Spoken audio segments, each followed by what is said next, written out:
He says that despising the shame and endured the cross.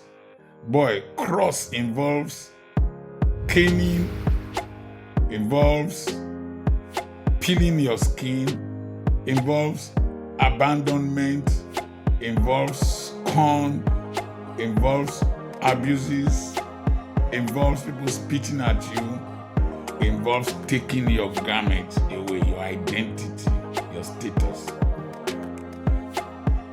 I say you cannot. I say why? I say because I'm Dr. Apoki. I'm your friend Dr. Charles Apoki. I remain your friend, Dr. Charles Apoki. I'm your friend, Dr. Charles Apoki. I'm in Lagos. And I want to, first of all, let me thank Pastor Chika Joseph of King's Assembly for this t-shirt. I like it so much. I'm Rich and Righteous. It's a program that he does, and he gave me this and one other one. I really like this dress. So I want to talk about success. Success is a journey. It is not an incidence. Success is a place called there, but there is a journey to that place. Most people want success, but they don't want to pay the PRICE for the PRIZE. I just want to narrate a little story that happened in this trip to stimulate somebody that there is hope. Success is like a meal you cook, that there is hope. I didn't know, I had forgotten about this program that brought me here. But I had a call on Monday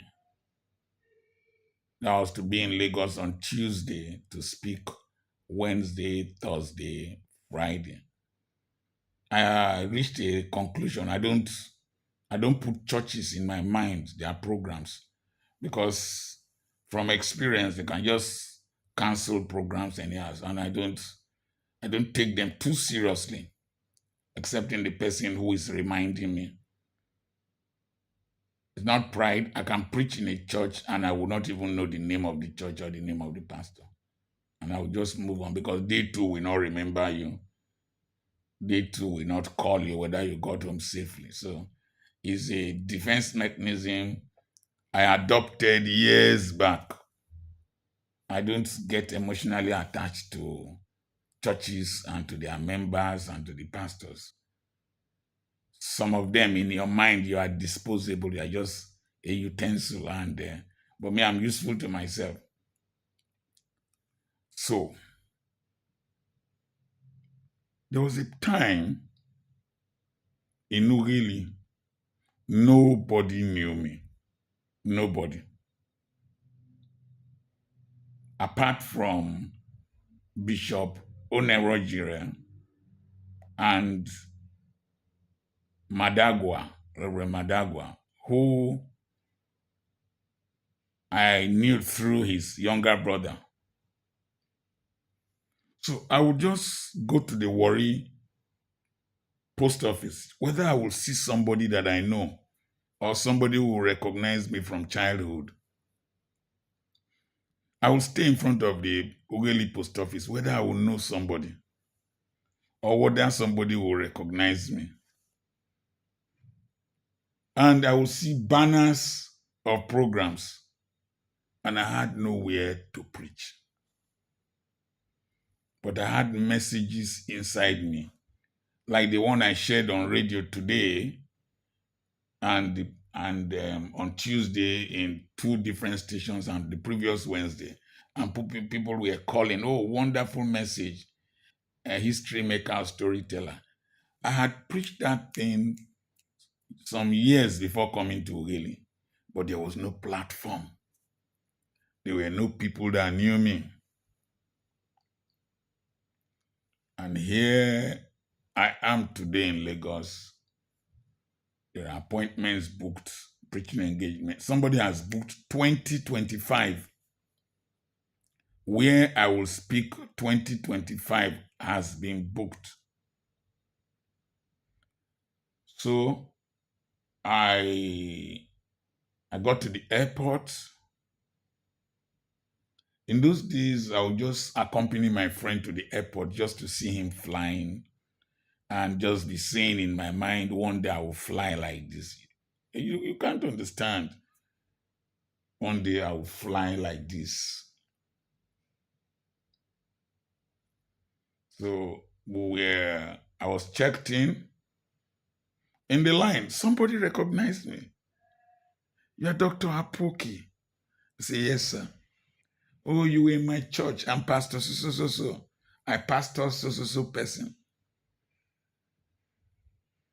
And then they gave me my boarding pass and I went towards the security counter. Oh, Dr. Apoki, my son is in your school. I'm Professor's mother. There's a young man with round glasses that I call Professor. Very calm. I'm Professor's mother. Okay, thank you, sir. Then I went to the departure lounge and I sat down. Somebody stooped down to talk to me. I thought he wanted to kneel down and I don't like that, so I stood up. And he introduced himself. I am Bishop so. Bishop. Then after some time, I saw one social media influencer, Aproko King. Oh, daddy, my mentor, our mentor. And we took selfie as we were about to board the plane. A lady saw me. Oh, Dr. Apoki. When we landed, another young man ran to me. He was traveling to the UK for a program. Oh, Dr. Apoki, I've been thinking of meeting you. I want you to mentor me. As we went to collect our luggages, Dr. Apoki, I was reflecting. This is the same me that was looking for people who would recognize me. There was one day I had to go and introduce myself to one driver of a Gulf Ray Motors that they said was from our community. He just ignored me and went off. you know. And then the lady, we took pictures, I'm Dr. Apoki and all that. And then I came out and my host didn't recognize me. He has never met me before. I've never met him. And then I passed him. He didn't know me. Then later he called and I had moved far away from him. He came, helped me with my trolley and all that. And as I was about to enter the vehicle, a very senior police officer was there, group of policemen. Welcome, sir. Welcome, sir. Dr. Poki, same you. Remember, I still carry cassava on my head till today. I still farm. I still do menial jobs. But I was reflecting, this is the same me that was bus driver, same me that cleaned toilets, same me that carried children on my back. I still carry children on my back till today. I remember then they brought me to this hotel, very fine place. And I ate dinner, the prawns, seafood, and Indian chilies with rice. The plate is not expensive. The plate was 13,000 naira for the plate. But that 13,000 naira, in those days, we could not afford to buy a whole chicken. So we usually bought the legs and the wings. We call them willy willy in Nigeria. And the neck. I don't know, somehow I developed an appetite for them and I still enjoy them till today. But before I came, I spied the birds, the broilers we are rearing to sell for Christmas. I had 75 of them there. They are my own. I will sell them. The man who could not afford the whole chicken, I have a poultry in the compound.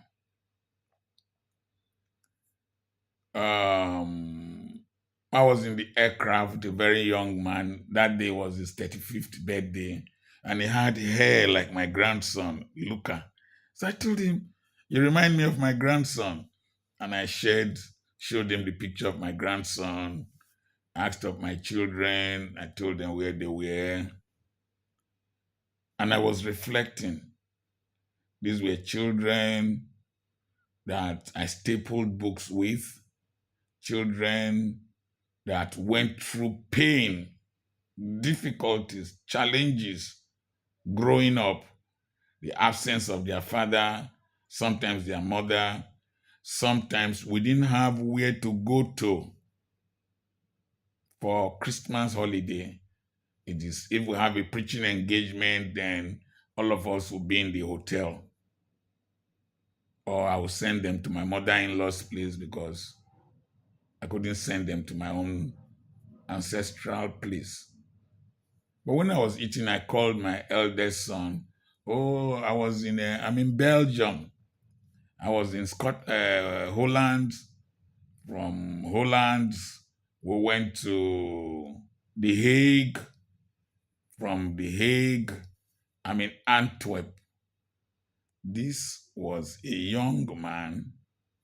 The car I drove to go and see him, a 405 Peugeot, that I drove to go and see him in Igbinedion when he was there, he was ashamed of the car because the back seats were torn.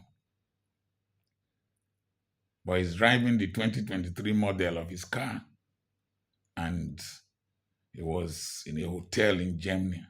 In Antwerp. But the question is, how did I feel when I was driving the school bus? I remember when I went to recover one of my buses, the thyroid end pulled off at night. Went with my driver to go and tow it, jacked it up, lifted it, and towed it. I remember there were times I would be in the rain to make sure that the vehicles moved. I remember when I used to go and carry a child at Afisiri. I would park at the Afisiri town hall, the street near there. I would go and carry the child from a shrine. The mother was an idol worshiper, pastor. I would go and carry the child from the shrine. I would fold my trouser to cross the pool of the water, put the child on my back, and put the child in the bus because the mother would not want to cross the pool of water to bring the child. I remember I would drive to one place to carry children. After the children have entered the bus, the mother would say, hey, wait. She forgot spoon. She will bring spoon. Wait. She forgot snacks. I was patient. When I sit down, I remember I was doing everything with joy. All the pains I went through. I remember the first hotel I slept with my wife. It's on the road you branch to Futo, along the Owerri Port Harcourt road. There's a road you branch to Futo. There was no key. You had to bolt the inside. You bolted it with this thing that makes plop. Bolted it. The bucket was slimy. They off the generator by 12 o'clock at night. And we were there. I was there with my wife. There was a joy I felt. I remember one day we went to preach. One man, I spent, I think, 9,000 or 13,000 repairing the car, and he gave me honorarium of 13,000 naira for Mumuaya. The vehicle got to Kayama, and the vehicle stopped. And the lights went off. We couldn't drive it further. I wanted to drive it with a flashlight. My wife said we will kill ourselves. I entered the bus, got to really around 11 o'clock. That day that vehicle gave me problems, somebody just came from upstairs and pressed something and his car started. And me, I sucked fuel into my mouth. Doctor, guest speaker. But when I came from my house yesterday, day before yesterday, a Mercedes 450 GL was waiting. And when I got to my compound, several vehicles were parked, including Hilux, Toyota Hilux truck. I was thinking how we have reached here, how I was able to bear the pain, how I was able to bear the shame. Doctor when they drive bus, how I carry school children on my back, how several things. My wife would not sit in the altar. My wife would stay by the bus, sit in the boot of a bus to sell books so that we could pay school fees. And she would tell them, altar no dey pay school fees. The altar, sitting in the altar, does not pay school fees. She will sell books. And a scripture came to my mind. Hebrews chapter 12 from verse 1. Wherefore, seeing we also are compassed about with so great a cloud of witnesses, let us lay aside every weight and the sin which doth so easily beset us, and let us run with patience the race that is set before us. There is a race that was set before me by my father. When I asked him, why were we poor? He said, my son, it was because I didn't go to school. The school I could not go. The books I could not read. The grammar I could not speak. Where I could not take this name to, take it there. So I was doing all this with my wife so that we could actualize that dream, train our children to become global citizens. In fact, when I went to my son's graduation in 2012 in Europe, and he stood with white children, and I was the only black parent in the hall, I shed tears. I remembered my father, and I was saying in my mind, Father, you died too early. You should have been around to see this day.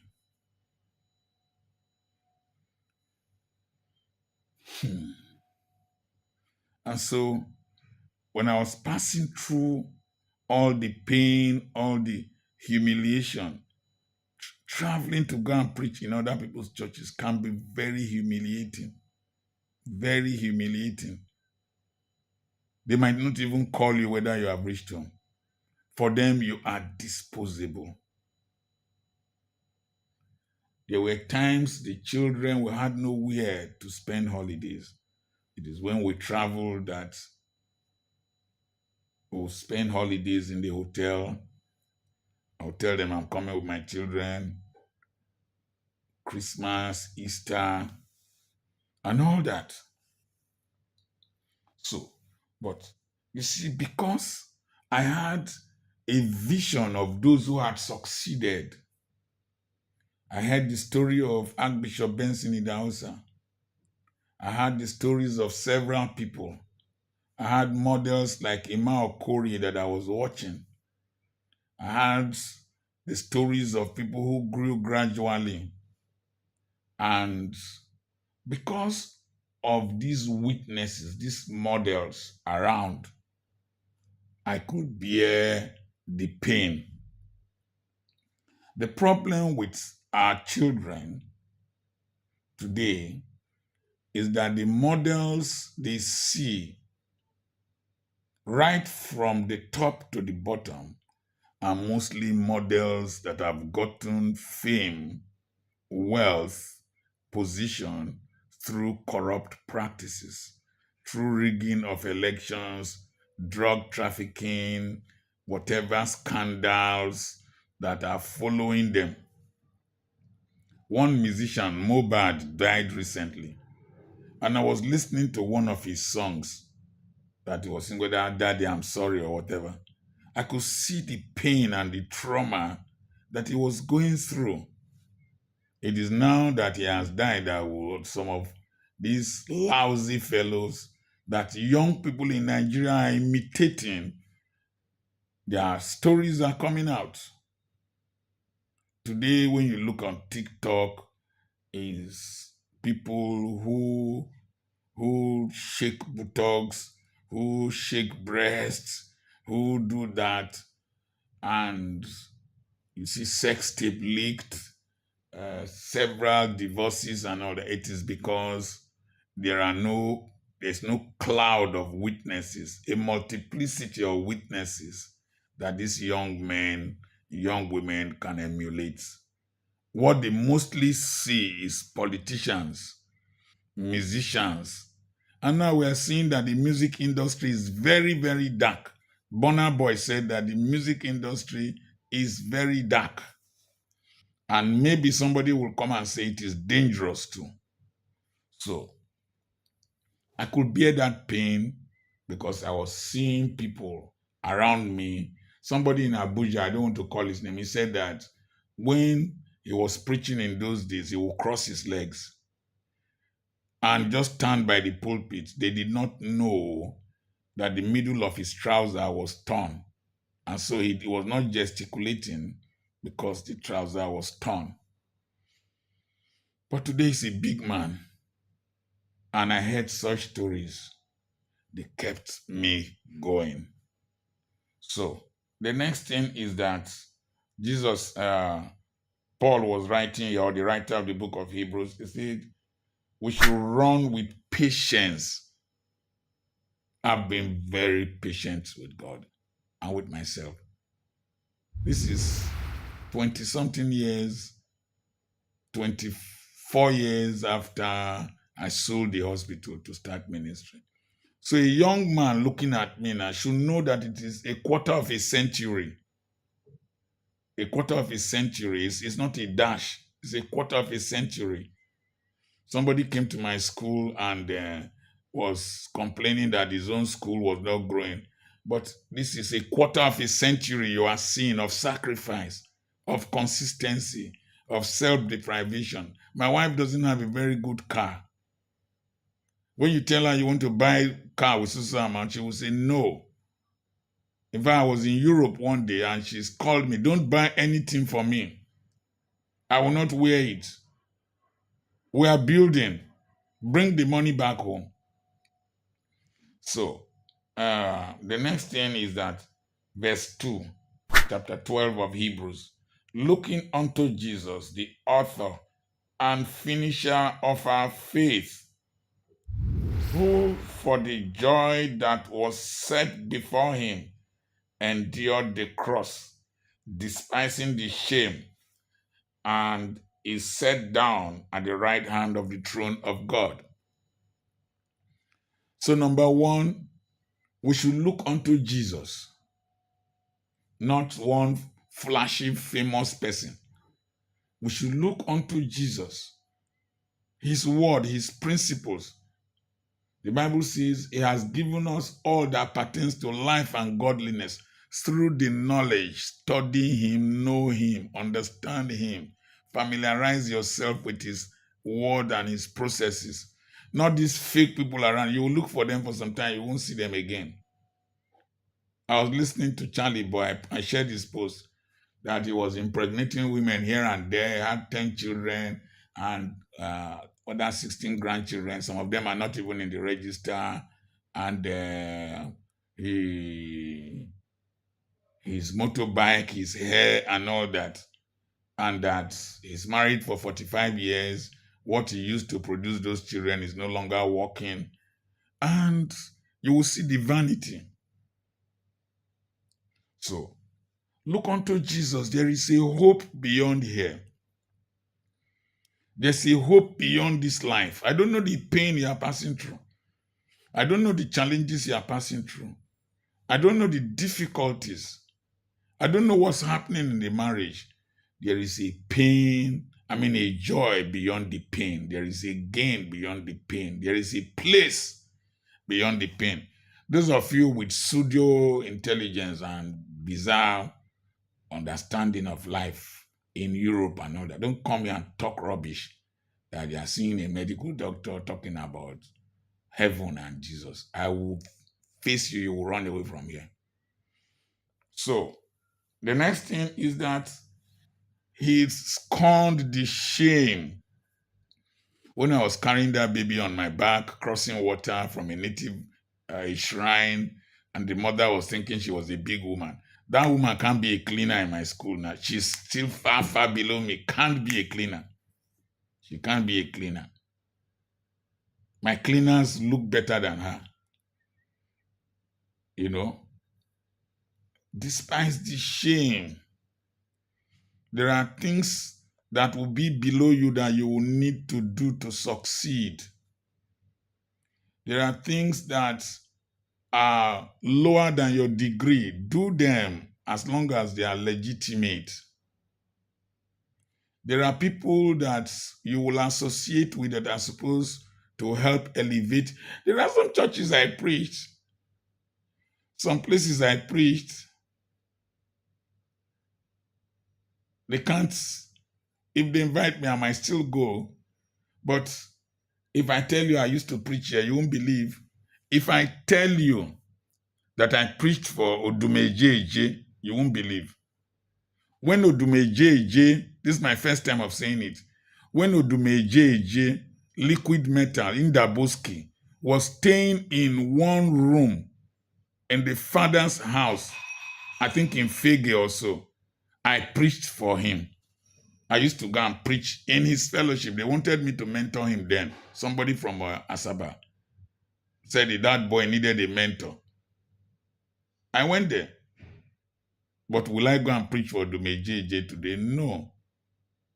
Assuming maybe he allowed people like us to mentor him, he will be a different person. But he's a good man. He has a good spirit. He's a generous person, good spirit. From when I related with him that time, he will not plan evil against somebody. He has his faults. He grew up from the streets. So I used to go with my last child who is in Europe, with my daughter who manages our school, to go and preach for Odumejeje. Dr. Apoki, I preached for Odumejeje. I knew him when he was living in one room in his father's flat at Onitsha. I will go and sleep in Asaba. They will bring me a preach, then I go. So there are places I can't go today, but there are places I was in just because I felt I wanted to make impact, make a meaning, and somehow solve some of my challenges. So, the shame. Number two, it says that despising the shame and endured the cross. Boy, cross involves caning, involves peeling your skin, involves abandonment, involves scorn, involves abuses, involves people spitting at you, involves taking your garments away, your identity, your status. But Jesus is coming with a crown of glory, wow, sparkling, and with a sword, and he will come as a conqueror. So bear the pain, bear the shame, bear the difficulties. There is a great future. Yeah, I'm staying in this cozy hotel. Great future. Be patient with yourself. Be patient with God. Don't despair. Don't commit suicide. I have passed that road. And I encourage you, derive joy in what you are doing. I remain your friend, Dr. Charles Apoki. Subscribe to this channel. Send a message to me on +2347052136763 to join my WhatsApp mentoring group. And I have properties for sale. God bless you.